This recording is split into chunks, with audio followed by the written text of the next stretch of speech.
लिंग भेद यानी लिंग के आधार पर भेदभाव करना। जहां हमारे साथ लिंग के आधार पर भेदभाव किया जाता है वहां लिंग भेद होता है।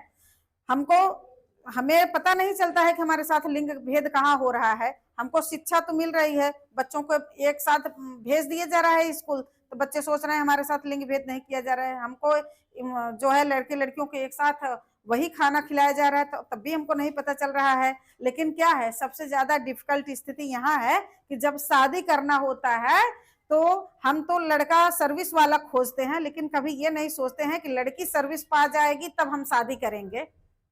ऐसा होता है? नहीं होता है।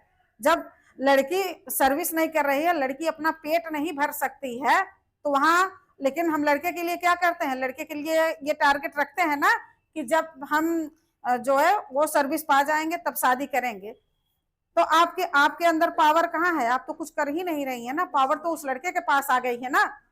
वो लड़का क्या है, अपना भी भरण पोषण कर सकता है, आपका भी भरण पोषण कर सकता है, अपने पूरे परिवार का भरण पोषण कर सकता है। लेकिन आप कहाँ कमजोर हैं? आप तो वहीं कमजोर हैं, आप 1 रुपया अर्न नहीं कर रही हैं, आप स्वयं का अपना पेट नहीं भर पा रही हैं, तो अपने परिवार को कैसे चला सकती हैं? तो वहां लिंग भेद हुआ कि नहीं? कभी कोई माँ बाप ये सोचता है कि हमारी लड़की जब सर्विस पा जाएगी तब हम उस लड़की की शादी करेंगे, लेकिन हमेशा ये सोचता है कि लड़का सर्विस पा जाएगा तब लड़के की हम शादी करेंगे। वहां लिंग भेद हुआ कि नहीं हुआ? और अच्छी अच्छी सोसाइटियों में होता है, बहुत पढ़े लिखे लोग ऐसा करते हैं, बहुत अधिकारी वर्ग के करते हैं, नेता करते हैं, सारे लोग ये चीजें कर रहे हैं, अपनी लड़की पर ध्यान नहीं देते हैं। वो तो सोचते हैं कि हम डॉक्टर से शादी कर रहे हैं, वकील से, इंजीनियर से, एक IAS अधिकारी से शादी कर रहे हैं, लेकिन वो क्या करते हैं, वो ये नहीं सोचते हैं कि हमारी लड़की क्या है।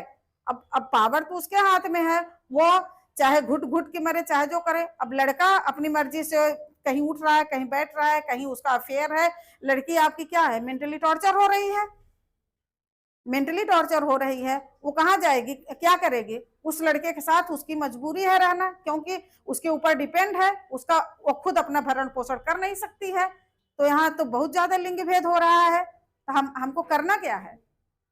हमको करना क्या है? हमको शिक्षित होना है और सेल्फ डिपेंड होना है। पहले हम इस योग्य हो जाएं कि कम से कम अपना जीवन चला सकें। समझ में आई बात? अपना जीवन चला सके, हम किसी के भी ऊपर निर्भर ना रहे, अपना जीवन चला सके, अपने बच्चों का पालन पोषण कर सके, अपनी कमाई से अपने माँ बाप का खर्च उठा सके। जिस तरीके से हम लड़के के बारे में सोचते हैं उसी तरीके से हमको लड़की के बारे में भी सोचना चाहिए। हमको स्वयं सोचना चाहिए कि नहीं, हमको ये तो गलत है, यहाँ तो हमारे साथ लिंग भेद हो रहा है। आखिर भैया को तो पापा ये सोच रहे हैं कि वो सर्विस में आ जाएगा, सर्विस पा जाएगा, कुछ कमाने लगेगा तब उसकी शादी करेंगे, तो हमारी शादी, हम तो अभी किसी लायक नहीं है ना, हम तो अभी किसी लायक नहीं है, तो हमारी शादी क्यों कर दी जाती है? तो हम तो हमेशा कमजोर और दयनीय स्थिति में ही रहेंगे ना। तो हमको क्या करना है, शिक्षा ही सबसे बड़ी पावर है। और जब तक हम शिक्षित नहीं रहेंगे, सेल्फ डिपेंड नहीं रहेंगे, तब तक हमारे साथ लिंग भेद कभी खत्म नहीं होगा। ये पुरुष प्रधान देश है भाई, पावर जिसके जो कमा रहा है, जो हमको खिला रहा है, हम उसके अधीन तो रहेंगे ही, उसके ऊपर तो हम निर्भर ही रहेंगे ना। हम अपनी मर्जी से कहाँ क्या कर सकते हैं? चाहे वो शराब पी के आए तब भी उसके साथ रहना है, किसी के साथ अफेयर करके आए तब भी उसी के साथ रहना है। जहां उसकी मर्जी कहेगी, चाहे बताए चाहे ना बताए, हम मेंटली टॉर्चर तो होते रहते हैं ना। ठीक है, अच्छा खासा समाज है, वो आपको डंडे से नहीं पीट रहा है, शराब पी के आ रहा है, लेकिन आप परेशान तो हो रही है ना, मेंटली परेशान तो हो रही है ना।